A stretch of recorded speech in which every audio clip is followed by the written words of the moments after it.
I told you it wasn't over. Sadly. Artsakh is still under attack by Azerbaijan, by Turkey, by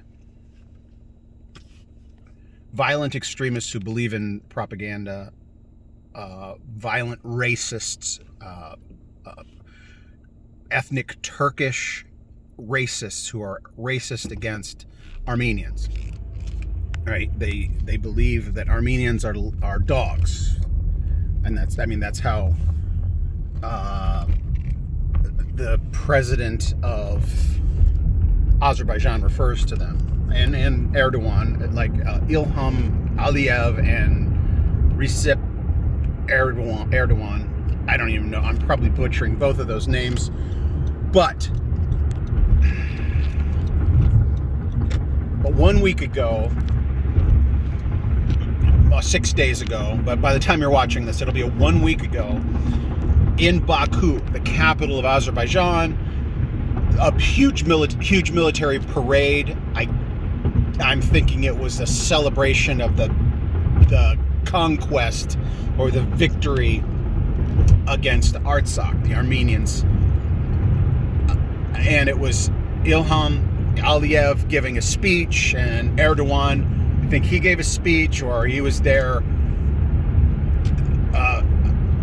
If this is your first time watching this podcast, Turkey refers to, I guess Azerbaijan also, where they refer to themselves as one nation and two states, right? Like the United States of America is one country with 50 states. And so Turkey and Azerbaijan are in such unity because it's always been the goal of the Ottoman Empire at the end of at the beginning of the 20th century. The idea was that the Ottoman Empire was going to expand eastward. They were in a couple of wars on the west, the Balkan Wars, and they were losing territory there, so they had their sights set on the east, and so they wanted to conquer. They wanted to take land that at that time was Russian land and Armenian land. The idea was to massacre all the Armenians and just take their land, and they were going to keep marching eastward all the way to the Caspian Sea. And then World War I ended, and so they had to stop. There was a war going on elsewhere while Turkey or the Ottoman Empire were massacring people within their own territory. They were massacring their own citizens, the Armenians, and wanting to. They were ethnic cleansing. They were anyone who wasn't Turkish. They allowed the Kurds. The Kurds were their useful idiots, right? The Kurds were also Muslim, and they paid them off, rewarded them for massacring Armenians. So it was Turks and Kurds massacring Armenians and Greeks and Assyrians. All right, brief history lesson, and some of you obviously know all this, but that ambition never stopped. And so after the end of the war and the rise of Stalin, there was the Bolshevik Revolution, and then the war ended, and then the rise of Stalin, and all of that territory became Soviet states. And so there's this Armenia, there was Georgia, there's Azerbaijan, created by Joseph Stalin. And they're not going to fight each other because they're both under the Soviet Union, right? They're both Soviet states. And then when that came to an end, the fighting began in the late 80s. And Armenia prevailed. But in those 30 years since the late 80s, early 90s, Azerbaijan has risen in power. They discovered huge oil reserves while Armenia has remained landlocked. And Azerbaijan has Turkey behind it, right? And they want to massacre Armenians. There, we're all caught up. Then Russia steps in and stops the conflict. Technically it's Russia, the United States, and France, the Minsk group, but really it's Russia, because that's Russia's territory, and Russia, I think, kind of acted unilaterally. This wasn't, I don't know if Russia even cared for France or the US to sign off on it. I don't know those details, but It was a bad scenario. It was the lesser of two evils, if you will. Armenia was vastly under-equipped for this conflict. They were, and when you're in a defensive war, you're always at a disadvantage. When you're being attacked and you're just trying to defend your land, every foot you give up is loss. If you retreat, you're losing your own territory, and so that's what happened. And Russia stopped the Azeris from aggressing further and wiping out the Armenians. And I knew it wasn't the end. It was the fourth attempt at a ceasefire. There had been 3 ceasefire attempts in the first 3 weeks of this war, and then finally Russia stepped in, sent peacekeepers, and that now it's over.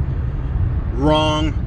Right after that speech last Thursday, like the very next day after the rousing victory speech, you know, I have commenters on this channel saying, aren't you happy that the fighting has stopped? That the Azeris saying, the Azeris and the Turks saying, you should be glad that the fighting has stopped. And I'm like, you're an idiot. Like, you are an evil tool. You're a propagandist. The fighting has not stopped. You think for 1 second the propaganda that the Azerbaijanis and the Turks are feeding their people you think any of them are saying, hooray, the fighting has stopped? Is that what they're telling? Is that what Ilham's speech was? You should be glad the fighting has stopped, everyone. No, they're like, we're going to wipe these dogs off the face of the earth. That's the tone. We've been victorious. And now they're directly going after the Russian peacekeepers. All right, so what happened? The day after the speech, so the speech or the parade was on Thursday. On Friday, shots were fired in one of the regions that there were Russian peacekeepers. And it's 2 villages in this one sliver of land that was carved out for Artsakh. All right, this whole territory, Shushi, was the second largest Armenian city in Artsakh, and it was handed over to the Azeris. But there was one little sliver sticking down near that area that had 2 little villages. Hind, I can't pronounce them. I'll have to work on pronouncing them. But 2 little villages with Armenians there. They've been attacked. Videos went viral of Armenians retreating from that area, and Pashinyan confirmed that these are real, that those territories where the Russian peacekeepers are supposed to be there to stop the violence and to hold off the Azeri aggressors, well, apparently the Azeris don't care about the Russian aggressors. So this is basically Turkey testing Russia, their greatest foe. It's not over. Subscribe and share this video. Subscribe to this channel if you haven't yet, and share this video. I'm going to keep updating. I told you it wasn't over. I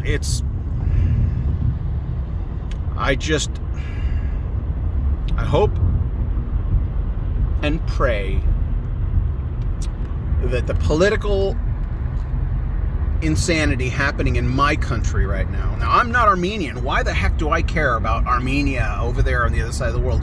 Because they're Christians. That's a small enclave of democracy in the middle of totalitarian dictatorships and communism. Like, right, it's Russia, it's Azerbaijan and Turkey and Iran. It's like Armenia is a small version of America in that part of the world.